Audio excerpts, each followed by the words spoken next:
Welcome to Introduction to Philosophy, Philosophy 1101 here at the University of Connecticut.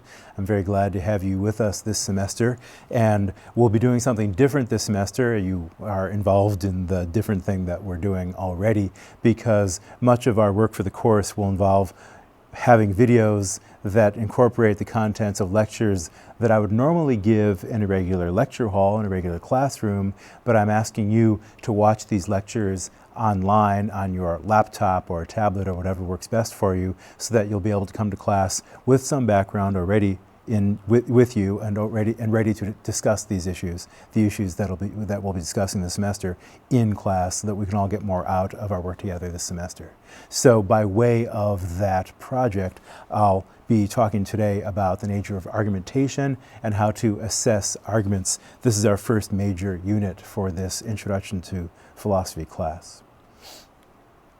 So for an outline for today, we'll be talking first about the different kinds of grounds for belief. Then we'll move on to what I'll describe as three different kinds of justification for a belief. Then we'll be talking about a particular topic, justifying belief in a so-called GCB, or a greatest conceivable being, which will be our topic for next week when we get into what's known as the philosophy of religion.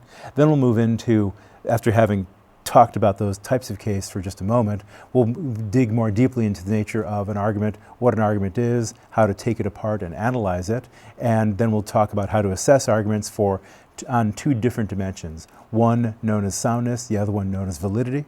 Then we'll give some examples of arguments and see whether our tests for soundness and validity apply to them and how they apply to them. From there, we'll move on to some famous fallacies that I'll be asking you to watch out for, be on your guard against in the reasoning both of yourself and others. And then we'll close with a quick discussion of how one wants to use this new skill you're just acquiring in a thoughtful and empathetic way that involves not stepping on other people's toes as you criticize their arguments. So that's what we'll end with.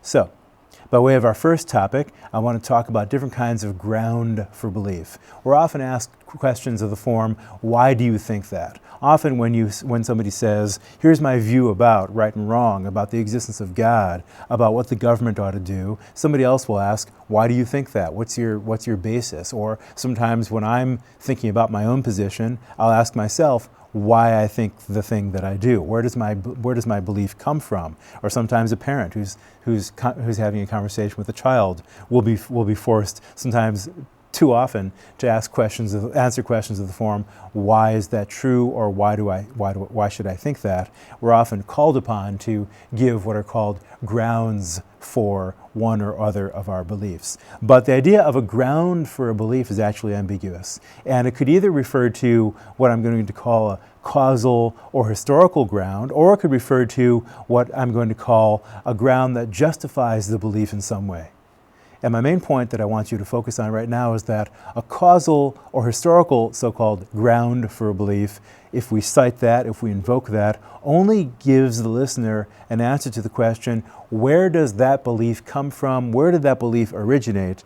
And we can often cite where a belief originated, where it comes from, without giving any justification for it at all. That is to say, if somebody says, suppose you come across a friend who expresses a kind of racist attitude, and you challenge that friend, you say, well, why do you think that? Why do you think, for example, that skin color, ethnicity, whatever, is relevant to a person's legitimate right to get an education or be a viable applicant for a job or something of the sort?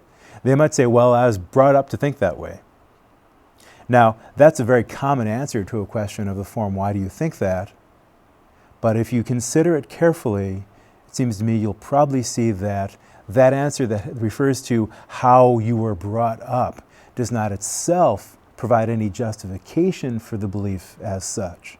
Because, after all, if this person was brought up in a household full of racist people, or people who discriminated against others on the basis of their gender or sexual orientation, that wouldn't make the belief okay, that wouldn't justify it, that wouldn't make it a reasonable belief to have. Right? So the idea that I want to suggest to you now is just because a person cites where their belief came from, what the source or origin of it is, does not by itself tell you anything about whether that belief is justified. I can give you an extremely detailed story about the origins or causes of my beliefs without for a moment giving any reason to think that that belief is correct or reasonable or justified. So another way to put this is, if you were talking to a person who is completely neutral on the question whether they should believe, for example, whether skin color or gender or sexual orientation makes a difference for a person's legitimacy in applying for a job, something of the kind, if you were to cite just the cause of your belief, the origin of your belief as to why, if you thought that,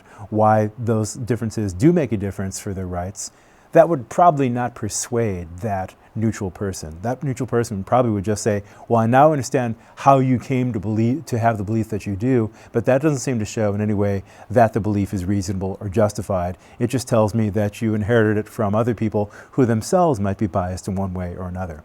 So when we talk about grounds for belief, I want you to be sensitive to the way in which there's a real ambiguity in that notion. A notion of ground.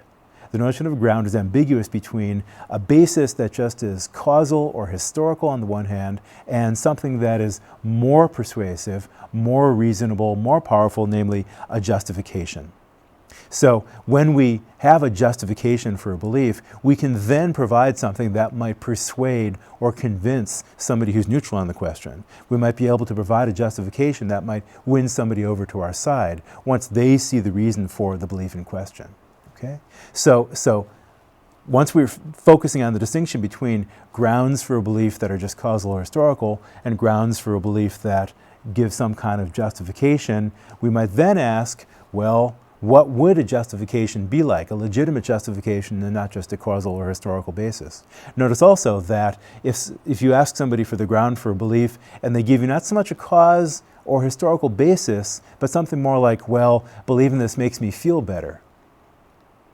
That, again, I'm suggesting shouldn't justify somebody else in accepting that belief as well, and I'm not sure whether it should justify them as well. We'll have to come back, especially when we talk next week about issues in the philosophy of religion, whether making you feel better is a good enough reason to have a belief in question. You can see how there are many topics in which just it's making you feel better is not likely to provide any justification for that belief at all. If somebody's got a belief that, for example, for instance, a certain kind of medicine is likely to cure a certain disease, then that might make them feel better, but that doesn't seem to be any evidence that, in fact, the medicine is efficacious in any way.